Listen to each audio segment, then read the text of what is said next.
Yo, what's up everybody? Akeem here, and in today's gaming news, PlayStation Plus is about to get some very exciting additions. Diablo 4 players aren't crazy about the recent nerfs, and the developers of Gears of War Judgment are working on a mysterious new Microsoft game. This is your daily fix.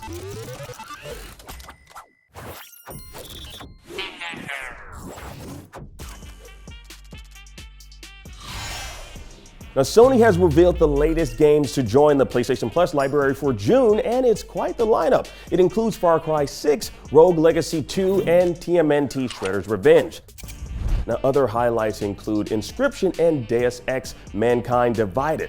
Now, it's a lengthy list, about 24 games long. Now, you can find the full list on IGN.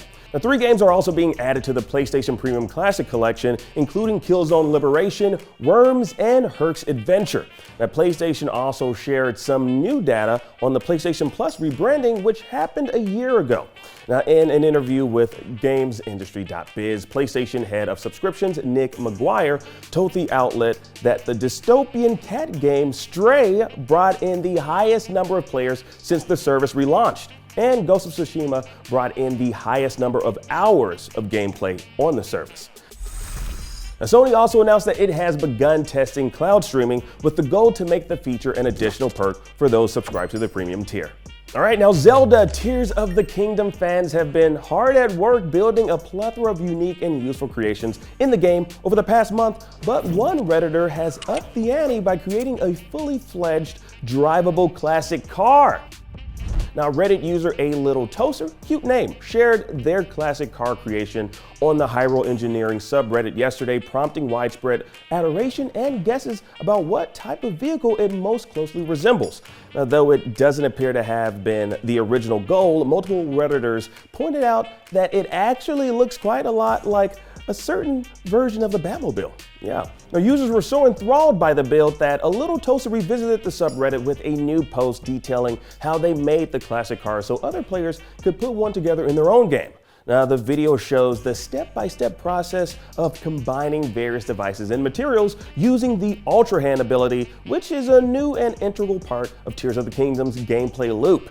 Now, it's no surprise that players are finding such exciting ways to engage with Tears of the Kingdom, as the game is built from the ground up to encourage experimentation. Now, all this creativity is part of the reason Tears of the Kingdom has become one of the most beloved entries in the franchise's history. All right, now, a blizzard has sparked some backlash from Diablo 4 players after it nerfed some of the best farming spots in the game. Now, a recently released hotfix, the 9th since the phenomenal successful action RPG launched earlier this month, made further adjustments to elite monster density in dungeons. Now, Blizzard's note accompanying the change fueled the backlash, reading, quote, "We are standardizing the density of elite monsters that spawn in dungeons to ensure that no particular dungeon is clearly more efficient to run through than others." Ooh, that sucks. Now, in Diablo 4, elite level monsters drop the best loot and dish out the most XP, and so players have flocked to dungeons that have the most elites in the smallest areas so they can level up and improve their build as quickly as possible. Now, that's just smart gaming when you think about it. Now, some players suggest Blizzard is trying to push players to engage more with Diablo 4's open world rather than farm the same dungeons over and over again. Now, part of the backlash has to do with the length of time it takes to level up in Diablo 4, particularly once you hit level 50. Now, this change, some claim, has to do with Blizzard wanting to slow down the rate players are grinding through the game just a couple of weeks after the release. Now, the result, these players say, is an even tougher time for those who prefer to play Diablo 4 solo. Now, Audio Rejects with a Z summed up the sentiment in a post that had over 5,700 upvotes in the Diablo 4 subreddit. Quote, "Devs, rerun dungeons to level because the XP everywhere else sucks." Diablo 4 development chief Rod Ferguson revealed on Twitter that Blizzard plans to stream and discuss hot topics. Now, it seems like elite density in dungeons will be addressed there.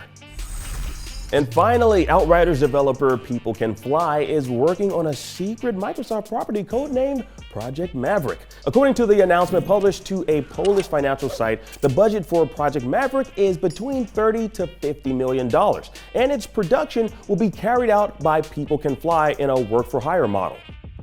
Now, People Can Fly previously worked on Gears of War Judgment back in 2013, so it's possible the studio is working on something related to the Gears franchise. Now, whether it's Gears 6 or maybe even a remaster of Judgment is unknown. Now, Project Maverick could also be completely unrelated to Gears.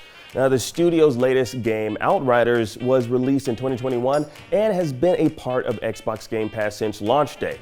Now, as Project Maverick is a Microsoft IP, it'll presumably be on the subscription on launch day as well.